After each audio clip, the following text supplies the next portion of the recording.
ऐसे इकबाल साहब, ऐसा लगता है हुकूमत बीच में है और दोनों तरफ खाई है।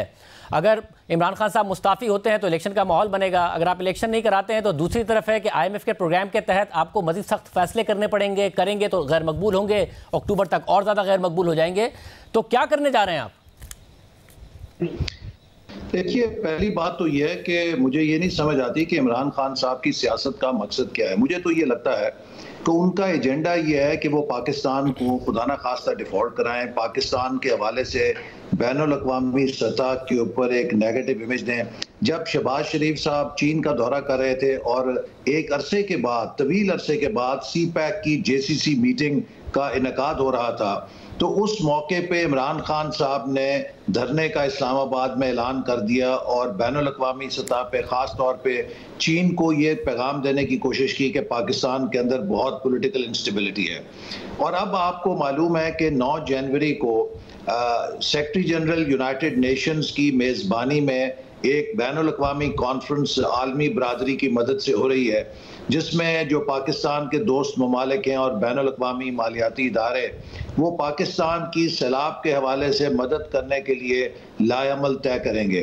तो जब से इसका ऐलान हुआ है तो इमरान खान साहब ने फिर मुल्क के अंदर एक पॉलिटिकल इंस्टेबिलिटी के लिए इस्तीफ़ों का पता फेंक दिया और वो बैनुल-अक़वामी बरादरी को ये पैगाम देना चाहते हैं कि पाकिस्तान के अंदर बहुत इंस्टेबिलिटी है और आप पाकिस्तान के साथ मामलात ना करें। मैं समझता हूँ कि देखिए, रियासत जो है वो हमारी सबकी सियासत से और हमारी सबकी ज़ाती मफाद से बड़ी है। मगर ऐसे बात इस समय मसला है कि इमरान खान जो कर रहे हैं वो तो कर रहे हैं, वो आपके कहने से तो रुकेंगे नहीं, मगर सवाल ये है कि वो जो कर रहे हैं उसके जवाब में आपके पास ऑप्शंस हैं क्या? वो असेंबलियां तहलील कर देंगे, एक सियासी अदम इस्तेहकाम होगा। अगर आप पूरे करना चाहते हैं टाइम, तो IMF का प्रोग्राम आपको कंटिन्यू करने के लिए मुश्किल फैसले लेने पड़ेंगे। नहीं लेंगे तो मुल्क वैसे भी डिफॉल्ट कर जाएगा, जो आप कह रहे हैं कि इमरान खान की ख्वाहिश है। तो आप लोगों ने फिर करना क्या एग्जैक्टली? शाहज़ेब नहीं, हमारे पास बड़ा क्लियर विजन है। हम पहले दिन से जब इस हुकूमत में आए थे और उस वक्त भी हमने कहा था कि हम अपनी टर्म पूरी करेंगे और इस टर्म के अंदर पाकिस्तान को स्टेबलाइज करेंगे, चूंकि इमरान खान साहब पाकिस्तान को वर्ज ऑफ डिफॉल्ट के ऊपर छोड़ के गए थे। ये मैं नहीं कह रहा, ये खुद उनके वजीर शेख रशीद साहब कई दफ़ा कह चुके हैं कि अल्लाह का शुक्र है कि हम हुकूमत से निकल आए, वरना लोगों ने हमें पत्थर मारने थे। उनको मालूम है, इमरान खान साहब को पता है कि वो पाकिस्तान को किस हाल में छोड़ के गए हैं और अगर हम ये मुश्किल फैसले कर रहे हैं तो वो इसलिए कर रहे हैं कि हमने पाकिस्तान को बचाना है और पाकिस्तान के अवाम को भी पता है कि इमरान खान साहब का जो मकर है, जो फरेब है, उसकी हकीकत क्या है। और इसका सबसे ताज़ा सबूत यह है कि आज़ाद कश्मीर के अंदर उनकी अपनी हुकूमत के तहत जो बल्दियाती इलेक्शन हुए उसमें 30% से ज़्यादा वो नशिस्तें नहीं जीत सके। मगर ऐसे आप जो फैसले कर रहे हैं वो नहीं कर रहे हैं, उम्मीदवारों ने जीती है। मगर आप आर्टिफिशियल फैसले कर रहे हैं, जो फैसले करने हैं वो नहीं कर रहे हैं, जिसकी वजह से IMF आपसे राजी नहीं हो रहा है। 225 का इंटरबैंक में डॉलर है, 250 का ओपन मार्केट में है, इसलिए हमारी रेमिटेंसेस भी गिर रही हैं, बरामदात भी गिर रही हैं। बांग्लादेश की नहीं गिर रही हैं, बरामदात बांग्लादेश ने 5 अरब डॉलर से ऊपर बरामदात की, उनकी रेमिटेंसेस भी बढ़ी के मुकाबले में।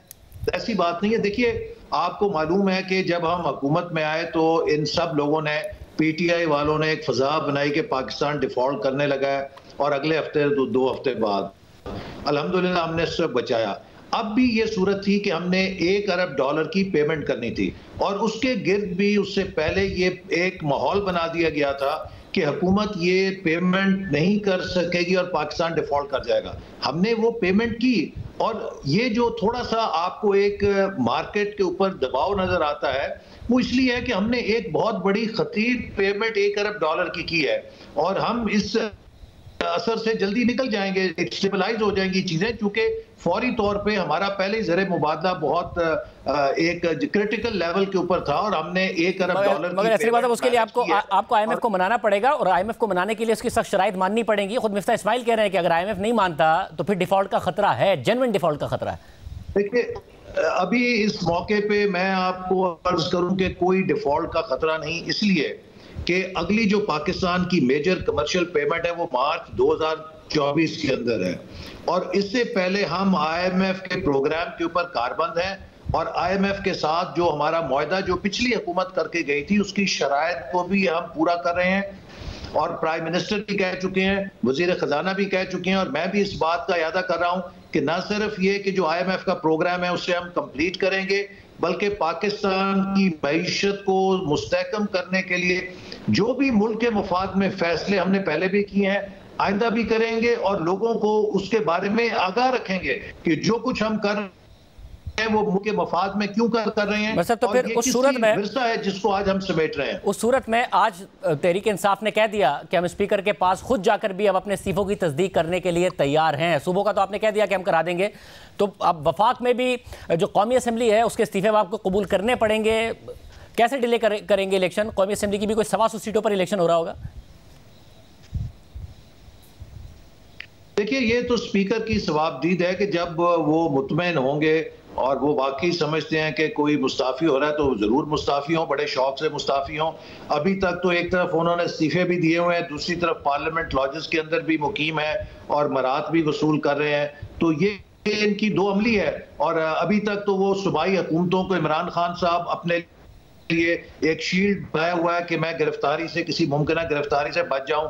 जब कभी खतरा होता है तो फौरन पेशावर या लाहौर भाग जाते हैं। और अगर वो हुकूमतें तहलील करेंगे तो एक लिहाज से तो ये एक अच्छी पेशरफ्त होगी कि जो उन्होंने सूबाई हुकूमतों को शील्ड बनाया हुआ है कि वो किसी कानून की गिरफ्त से बच सकें, तो अगर कानून उन्हें अपनी गिरफ्त में लेना चाहेगा तो यकीनन ये काम काफी आसान हो जाएगा। शॉर्ट टर्म के लिए होगा क्योंकि उन्हें एतमाद है कि वो सूबों में इलेक्शन जीत जाएंगे। और जो आप कह रहे हैं कि जो स्पीकर है वो उसकी सवाबदीद है, ज़ाहिर स्पीकर ने वही करना है जो पीडीएम की जमातों ने उन्हें कहना है। तो आप लोगों का मुत्तफिका फैसला है क्या ये इस्तीफे कबूल करने या नहीं करने?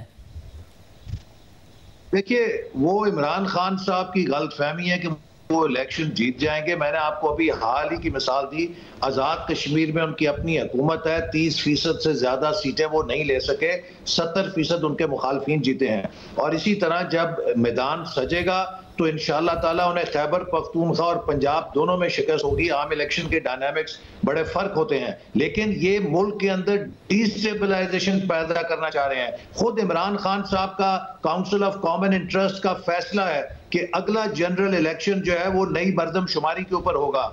ये तो पाकिस्तान को नए तनाज़ात में फेंकना चाहते हैं कि अगला जनरल इलेक्शन भी होने से पहले वफाक में मुतनाज़ हो जाए और पाकिस्तान नए झगड़ों में पड़ जाए। और मैं बार बार कहता हूं कि इमरान खान के जो फॉरेन डोनर्स हैं उन्होंने इनको एक जरिया बनाया हुआ है पाकिस्तान में